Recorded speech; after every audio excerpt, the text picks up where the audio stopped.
yakwa nim dia ne de ne HM wo Upper Denkyira West na mrahwebedwani a wo ho ne ne wo den smoto dwa wo se hwe ene free senior high school a mpanyimfo ade agugu apono so aga na mampanyini wodi anim woti brekese amanaba no wo manfo emfa ne sey bibitra dada acha mfinhyedu wo manfo behuhu fa so pa e wo man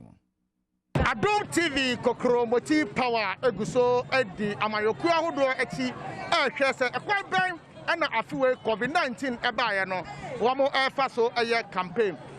yeba be piemu ewo Upper Denkyira West abatoon pesua so yebeduru ha de ehu nyina ene se mrase bedani owo abatoon pesua so eye nso wajan ene royal ladies ema no atiesi edwakase mu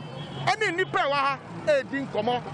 kire wo mo koyo me fa so a wo be sama na adodan kwa akufu ado enfie enan ene mrase bedani eno so enfie enan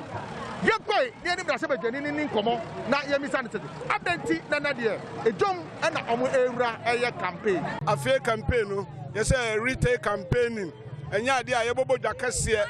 na yegyina baabi na yegyina platform so na campaign and the campaign no yede call fiefie mu yede call edwaso yede call aspiti yenyina yenim na ye adansefo so ba education ha na adodan kwakufo ado onim a enka ahiafo ne de kada bia skafo ne beko onim na ahiafo na ka kire and ahiafo manyina timi call secondary school na sade ye hu ne sese o efimfie du akọ no ade be hu se fie se chese no emfaso so sabre no na de owie bia o ma graduate no o mo call university na ve go di 4 years of university wa o graduate and ehun se na nado dan kwakufo ado ade ode aba o Ghana no sonko kra ye di commander wono ene da royal ladies ya no e be di nkomo ni ye bisa de